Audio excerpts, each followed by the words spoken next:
Hello दोस्तों, स्वागत है आपका केटी वॉइस स्टोरीज चैनल में।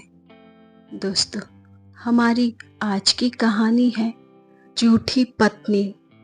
मेरी शादी एक मोटी लड़की से होने जा रही थी, पर उससे बचने के लिए मैं एक अकेली लड़की को पैसे का लालच देकर अपनी पत्नी की एक्टिंग करने घर ले आया था। वह बोली, मुझे कपड़े पहनकर सोने की आदत नहीं है। रात को उसके खुले जिस्म पर नजर पड़ते ही मैं बेकाबू हो गया था। उसे 10,000 रुपए देकर कहा, अपना सब दे दो। उसने झट से मेरे पैंट में हाथ डाल दिया और फिर जोर जोर से जो किया, मेरी सांसें उखड़ने लगी।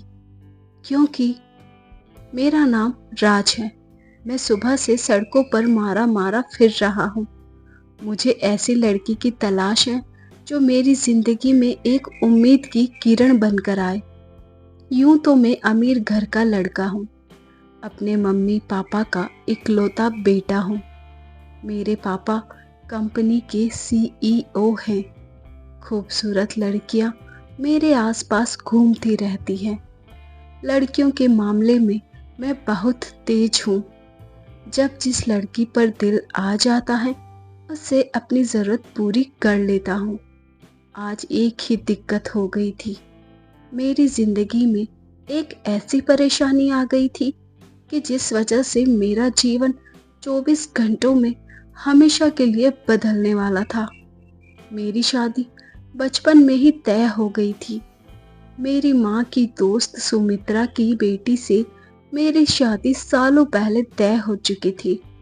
उस वक्त हम कोई रईस इंसान नहीं, बल्कि मिडिल क्लास फैमिली के थे।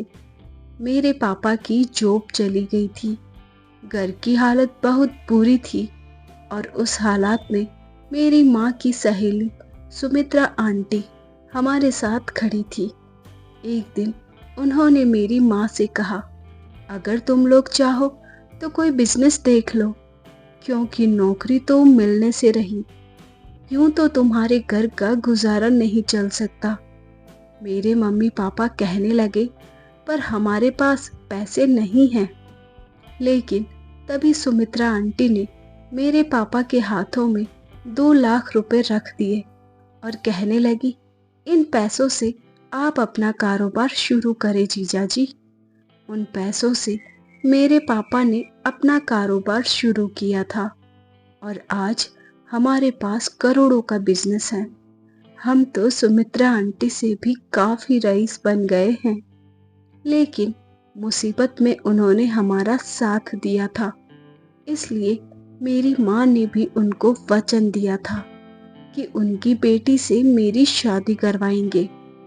बचपन में तो उनकी बेटी काफी खूबसूरत थी, पर जवान होते होते मोटी होती चली गई। मैंने उसे कई बार कहा था, अपनी सेहत का ध्यान रखो, पर उसके हाथों में यह ना था। मेरी माँ अभी यही चाहती है कि सुमित्रा आंटी की बेटी काजल से शादी कर लूं, पर मैं काजल से प्यार नहीं करता। इतनी मोटी होने के कारण काजल बदसूरत लगती है और आज हमारे पास करोड़ों की संपत्ति है। मैंने अपनी माँ से कहा, सुमित्रा आंटी ने जिन पैसों से आपकी मदद की थी, क्यों ना आप उसे सूद समेत वापस कर दें। मुझे कुर्बान क्यों करना चाहती हैं?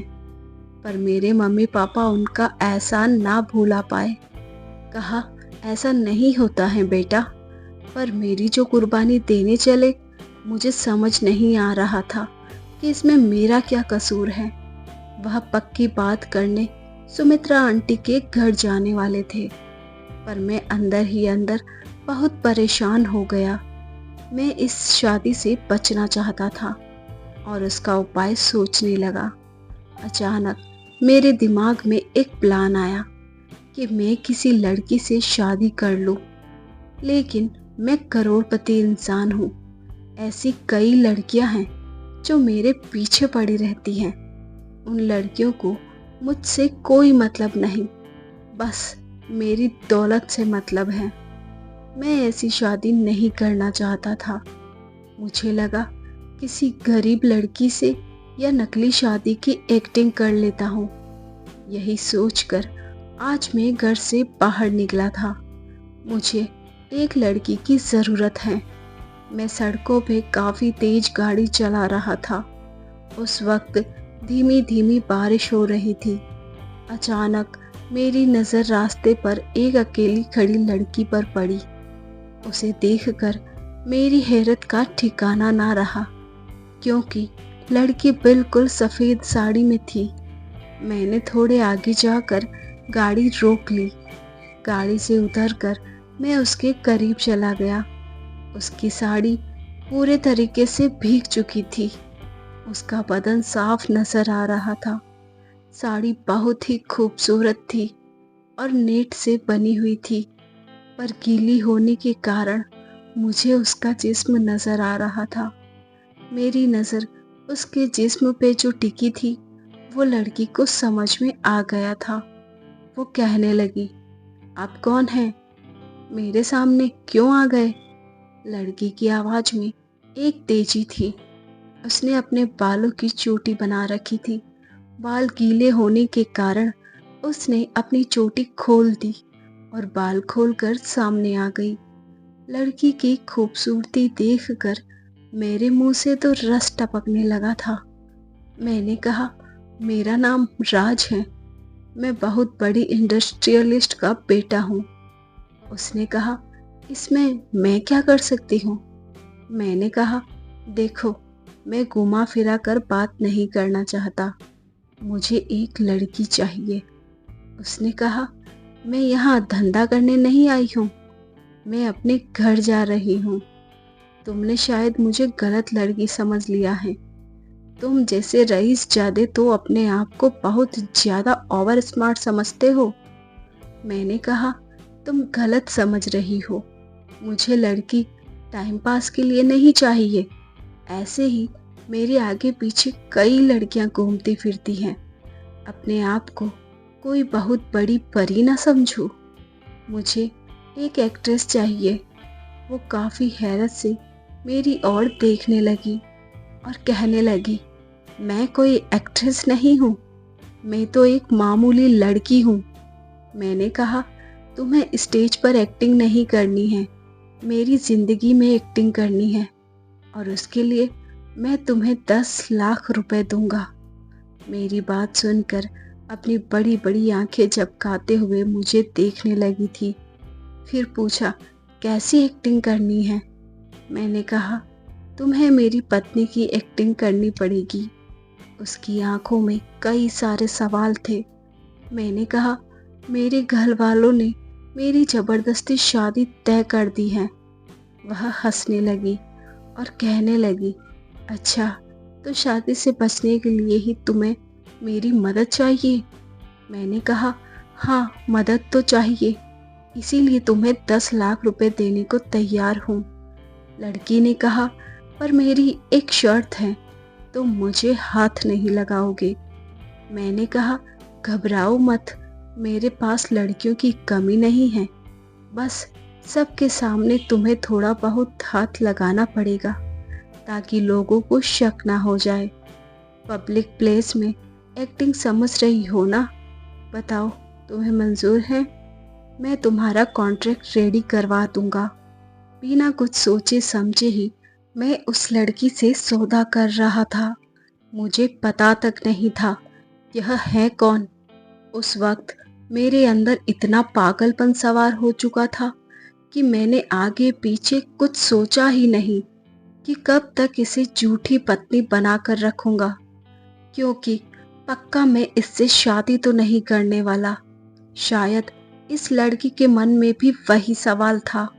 मुझसे पूछने लगी, कब तक एक्टिंग करनी पड़ेगी?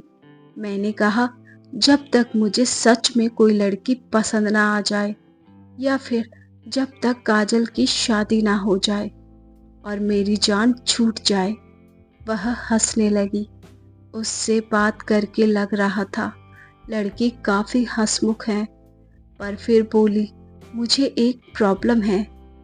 10 लाख रुपए के लिए मैं सालों तुम्हारे साथ नहीं रह सकती। मैं सोच में डूब गया और कहने लगा, तुम्हें रहने खाने को तो दे रहा हूँ ना। उसने कहा, यह सब तो मुझे ऐसे ही मिल जाता है।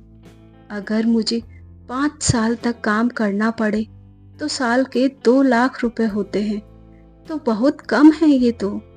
क्योंकि न जाने तुम्हें कब कोई लड़की पसंद आएगी, न जाने काजल की कभी शादी होगी भी या नहीं होगी। मुझे माफ करना, मैं ऐसे कॉन्ट्रैक्ट साइन नहीं कर सकती। तुम किसी और को ढूंढ लो। ऐसा कहकर वो जाने लगी। मैंने उसका हाथ पकड़ लिया। मैंने कहा, मेरी कोई पत्नी बनेगी तो वह तुम ही बनोगी। मेरी आंखें देखकर वह थोड़ी सी डर गई। मैंने कभी किसी लड़की पर यूं जोर नहीं दिखाया। न जाने इस लड़की पर क्यों जोर दिखाने लगा था। मैंने कहा, महीने के 30,000 रुपए तुम्हें पॉकेट मनी के तौर पर दूंगा। मैं समझ सकता हूँ तुम्हारे मन में क्या डर है, और यह 10 लाख रुपए ऊपर के। अब बताओ। वो हंसने लगी, कहने लगी, इन पैसों से तो फिर मेरी भी शादी हो जाएगी। मैंने कहा, जब तक तुम मेरे साथ रिश्ते में रहोगी, किसी लड़के के साथ नहीं मिल सकती, कोई बॉयफ्रेंड नहीं बना सकती, किसी लड़के के साथ संबंध नहीं बना सकती। बोलो, मंजूर है? उसने कहा, तुम मुझसे बहुत बड़ी चीज मांग रहे हो, मुझसे मेरी आज़ादी मांग रहे हो। मैंने कहा, यह जॉब है यार, तुम समझो। बाद में मैं कोशिश करूँगा, तुम्हें जल्दी मुक्त कर दूंगा। उसने कहा, पर तुम्हारे साथ काम करते करते अगर मैं बूढ़ी हो गई तो? तुम जैसे मन चले लड़के को कभी कोई लड़की पसंद ना आए तो? फिर बुढ़ापे में मुझसे कौन शादी करेगा? अब मैं हंसने लगा। उसके सर पर हल्का सा मारते हुए कहा, ठीक है बाबा, 1 साल का कॉन्ट्रैक्ट करेंगे, उसके बाद तुम आजाद। अब वह हंसने लगी, कहने लगी, यह हुई ना बात। अब मैंने उससे कहा, अब तुम अपना नाम भी तो बता दो। उसने कहा, मेरा नाम सिमरन है। मन ही मन सोचा, सिमरन वेट्स राज। मैरिज पेपर्स में उसके साइन करवा लिए थे, उसे कॉन्ट्रैक्ट साइन भी करवा लिया था। उस रात हम होटल में ही रुक गए थे। अगले दिन मैं सिमरन को अपने साथ लेकर घर आ गया। हम दोनों को साथ देखकर मेरी मम्मी पापा को हैरत का झटका लगा। कहने लगे, कौन है यह लड़की जो दुल्हन के वेश में हमारे घर पर आई है? मैंने कहा, यह आपके घर की बहू है, मेरी पत्नी है, सिमरन। मैं सिमरन से बेहद प्यार करता था, उसके बिना जी नहीं सकता था। जब आप लोगों ने मेरी शादी जबरदस्ती काजल के साथ करने का फैसला किया था तो मैं अपनी जान लेने की सोच रहा था, पर सिमरन ने कहा, मुझसे शादी कर लो। एक बार अपने मम्मी पापा के बारे में सोचो, अगर तुम्हें कुछ हो जाए तो वे बेसहारा हो जाएंगे। मेरे मम्मी पापा मेरी ओर देखने लगे। उनके चेहरे से साफ लग रहा था, इस शादी से खुश नहीं है।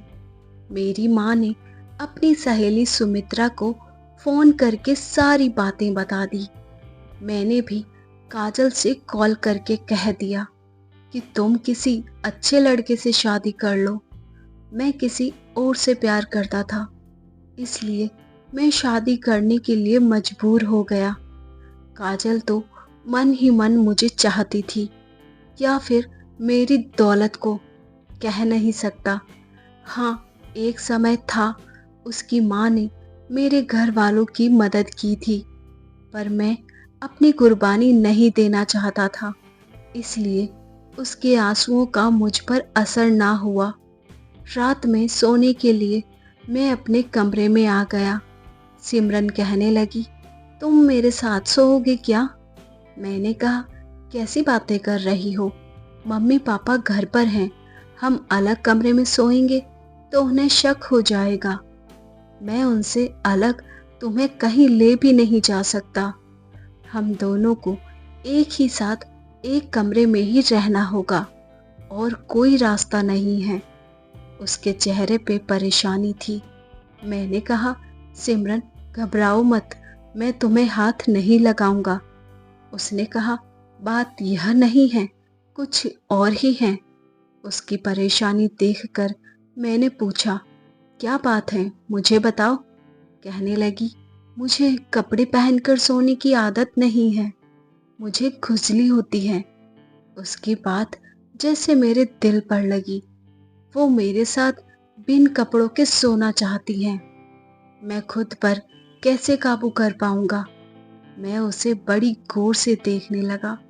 वह बहुत ही खूबसूरत थी और लड़कियों से तो अलग थी।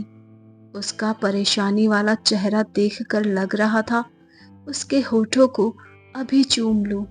इतनी अट्रैक्टिव लग रही थी। मैंने कहा, इसमें समस्या क्या है, तुम कपड़े उतार कर सो जाओ। वो मेरी तरफ ऐसे देख रही थी कि जैसे मुझे खा जाएगी और कहने लगी, अरे शर्म करो। मैंने कहा, मैं क्यों शर्म करूं, मैं तो कपड़े पहन कर सोऊंगा, कपड़े उतार कर तो तुम सोओगी, तुम शर्म करो। मुझे तो बस तुम्हारे जिस्म को देखना है, दिखाना तो तुम्हें ही है ना। मेरी बात सुनकर वह गुस्सा हो गई। मेरे पेट में एक गुस्सा मारा। पता नहीं क्यों उसका प्यार भरा गुस्सा मुझे बहुत अच्छा लगा। मैंने मजाक मजाक में उसका हाथ पकड़ लिया, उसे अपने करीब खींच लिया। उससे कहा, तुमने जिस पेपर पे साइन किया है ना, वह सच में रजिस्ट्री पेपर है। मैं तुम्हारा पति हूँ। शर्म कैसी। उसने कहा, कॉन्ट्रैक्ट में साफ साफ लिखवा दिया है कि तुम मुझे हाथ नहीं लगा सकते। मैंने कहा, हाँ वह तो लिखा है, पर यह नहीं लिखा है कि तुम्हें देख नहीं सकता। मैं उसकी टांग खींचते हुए मुस्कुराने लगा। फिर कहा, अपने कपड़े उतार दो और एक नरम चादर ओढ़ कर सो जाओ, ऐसी चला देता हूँ। ये कहकर मैंने कमरे की लाइट भी बंद कर दी। उसे एक नर्म चादर दे दिया था। अपने कपड़े उतार कर वो मेरे पास सोने आ गई थी। उसके जिस्म की खुशबू मुझे पागल बनाने लगी थी। मैं उसे हर हाल में हासिल करना चाहता था। मुझसे रहा नहीं जा रहा था। मैं सिमरन के करीब चला गया और कहने लगा, यार तुम बिन कपड़ों के सोई हो, मुझसे रहा नहीं जा रहा। मुझे आज की रात दे दो, तुम्हें 10,000 रुपये दूंगा। उसके बाद तुम चाहोगी तो कभी हाथ नहीं लगाऊंगा। बस एक रात के लिए मेरी बन जाओ। वह झट से मान गई। यह देखकर मुझे बड़ा झटका लगा। लड़की तो मेरे लिए तैयार बैठी थी। वो खड़ी हो गई, अपना चादर हटा दिया। उसके जिस्म को देखकर मेरे अंदर तो मानो ज्वालामुखी भड़क उठी। मैं उसके करीब चला गया और कहने लगा, मुझे प्यार करो। तभी सिमरन का हाथ मेरे पैंट में आ गया और उसने जो किया, मेरी सांसें उखड़ने लगी। मैं बेड पर गिर गया। एक झटके में जो हुआ, मुझे कुछ भी समझ में नहीं आया। उसने जो भी किया था, मुझे दर्द हो रहा था। मैंने कहा, तुम पागल हो गई हो क्या? उसने एक जोरदार किक लगाई थी और कहने लगी, मैं कराटे चैंपियन हूँ, दोबारा ऐसी हरकत मेरे साथ मत करना। ये कहकर उसने चादर ओढ़ ली और मेरे साथ आकर लेट गई। मैंने आज तक जिस लड़की को भी हासिल करना चाहा, उसे हासिल करके ही रहा हूँ। तो यह लड़की क्या चीज़ है? मुझे बहुत ज़्यादा गुस्सा आ गया था। मैं तुरंत ही उसके ऊपर झपट पड़ा और उसे बेतहाशा चूमने लगा। उसके खुले जिस्म पर अपने हाथ फेरने लगा। मुझे जहाँ मन हो रहा था, मैं छू रहा था। वह काफ़ी घबरा गई थी। मैं उसे देखकर समझ चुका था, कोई कराटे चैंपियन नहीं है। मुझे डराने के लिए कहा था। मैंने उसके होठों पर अपने होठ रख दिए थे उसे किस किए जा रहा था। मेरे हाथ कभी उसके जिस्म के ऊपर तो कभी नीचे जा रहे थे। मैं उसे हर हाल में आज रात हासिल कर लेना चाहता था। उसकी आंखों से आंसू टपकने लगे। वो कहने लगी, मुझे छोड़ दो, प्लीज मुझे छोड़ दो। पर मैं उसकी एक बात ना माना जब तक मैंने उससे अपनी ज़रूरत पूरी ना कर ली। अगले दिन सिमरन मुझसे बात भी नहीं कर रही थी। मुझे एहसास हो चुका था कि कल मेरे अंदर जानवर सवार हो गया था। उसने मुझ पर हाथ क्या उठाया था, मैं बिल्कुल वैसी दरिंदा बन गया था। उसके जिस्म को जिस तरह से रौंदा था, मैं कोई इंसान तो नहीं हो सकता। मैं एक भेड़िया था जो खरगोश को नोच रहा था। वह फूट फूट कर रो रही थी। मैं उससे कुछ कहता तो जवाब ना देती। अब मुझे घबराहट होने लगी। कहीं मेरी माँ को कुछ कह दे तो मेरा क्या होगा। अगर मेरी मम्मी पापा कमरे में आकर उससे मिलने लगे तो क्या होगा। थोड़ी देर बाद मेरी माँ जोर जोर से दरवाज़ा खटखटाने लगी। अब डर के मारे मेरी तो फटने लगी थी। रात को तो बहुत बहादुर बनकर इसके साथ गलत काम किया था और अब मैं क्या करूँगा, मेरी समझ में नहीं आ रहा था। मेरे मम्मी पापा जोर जोर से धक्का देने लगे। मजबूरन मुझे दरवाज़ा खोलना पड़ा। सिमरन एक कोने में बैठी हुई थी। उसकी आंखों में आंसू थे। मेरे मम्मी पापा तो कमरे का यह नज़ारा देखकर बिल्कुल हैरत में पड़ गए और कहा, तुम दोनों के बीच में कोई झगड़ा चल रहा था क्या? दोपहर के 1 बज चुके थे। हम तुम दोनों की शादी का अरेंजमेंट करवाना चाहते थे, इसलिए दरवाज़ा खटखटा रहे थे। क्या हुआ तुम दोनों के बीच? तभी मेरी माँ सिमरन के करीब गई और उसके शरीर के जख्म को देखने लगी। उसकी आंखें बड़ी बड़ी हो गई। वो मेरी ओर देखने लगी और कहने लगी, यह तुमने इसके साथ क्या किया? सिमरन अब जोर जोर से रोती हुई मेरी माँ से लिपट गई और कहने लगी, यह इसने किया है मेरे साथ।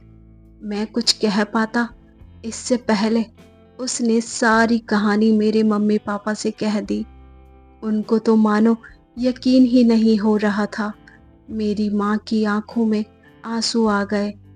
उन्होंने सिमरन के सामने हाथ जोड़ लिए और कहने लगी, इस दरिंदे को मैंने ही जन्म दिया है। मैं इसकी तरफ से माफ़ी मांगती हूँ और अब तुम दोनों की शादी हो चुकी है तो मैं किसी कॉन्ट्रैक्ट को नहीं मानती हूँ। जो तुम्हारे साथ इतना बुरा सलूक किया है तुमसे माफ़ी भी मांगेगा और तुमसे सच में शादी भी करेगा।